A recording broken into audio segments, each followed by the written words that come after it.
You probably remember the thrill of National Treasure, a movie that somehow made history feel like an action-packed puzzle.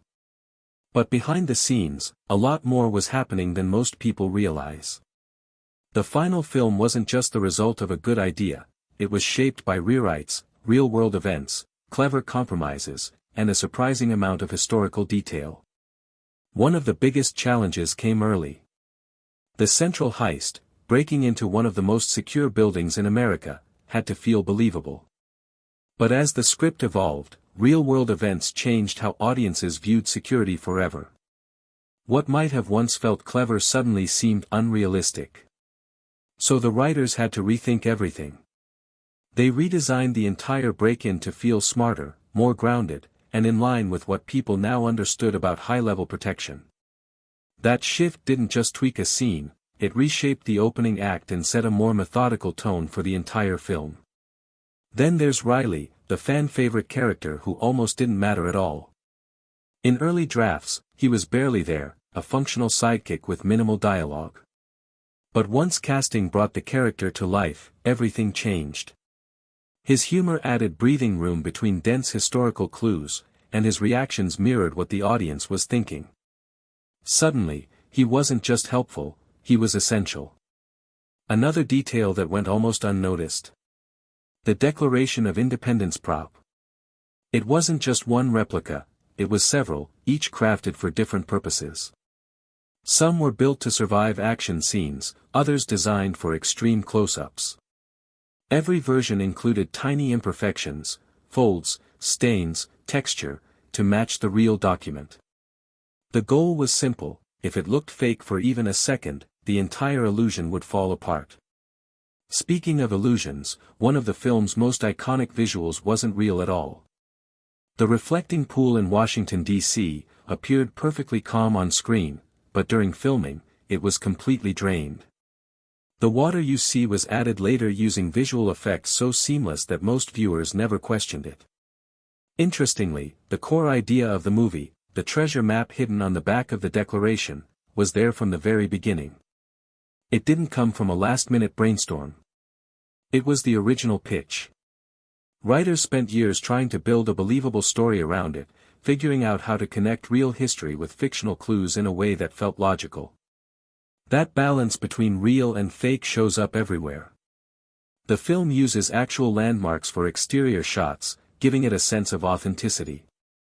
But step inside those buildings, and you're looking at carefully constructed sets.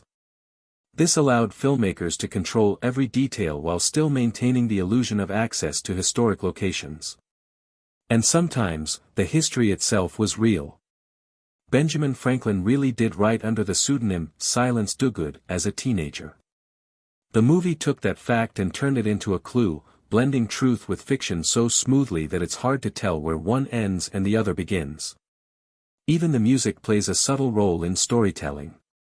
The score changes depending on location, giving each setting its own identity. Most viewers don't consciously notice it, but it helps guide the emotional rhythm of the journey. Of course, not everything in the film holds up under scrutiny. The clues involving symbols on the dollar bill, for example, use real imagery, but the meanings assigned to them are entirely fictional. Still, the movie presents them so convincingly that it sparked real-world curiosity and even conspiracy discussions. The film also doesn't worry too much about geography. Characters move between cities at speeds that make no logical sense. But that was intentional, slowing things down for realism would have killed the pacing. The story chooses momentum over accuracy, and most audiences never question it.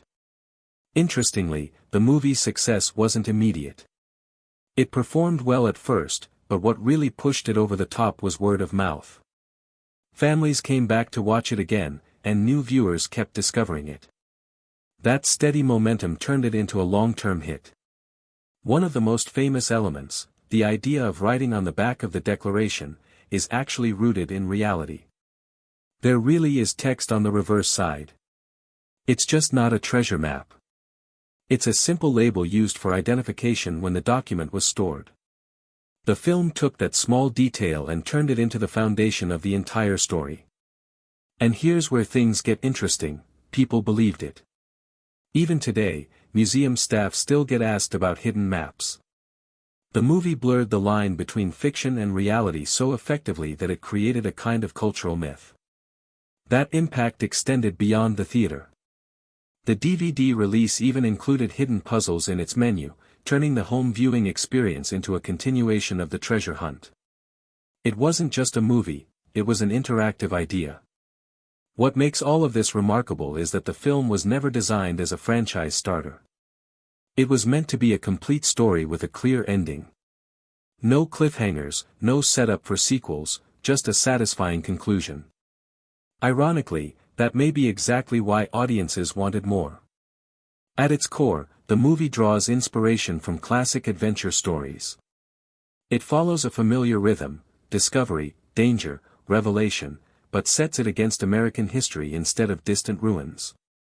That shift made it feel fresh while still tapping into something timeless. And then there's the legacy. Over time, the film became more than just entertainment. The idea of stealing the Declaration of Independence turned into a cultural joke, one that people still reference years later.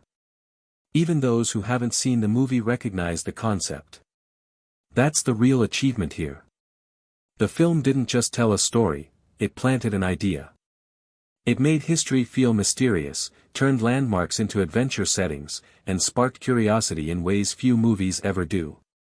In the end, what keeps it alive isn't just nostalgia. It's the craftsmanship behind it, the attention to detail, the balance of fact and fiction, and the commitment to making something unbelievable feel just real enough. And that's why, even years later, people are still drawn to the mystery.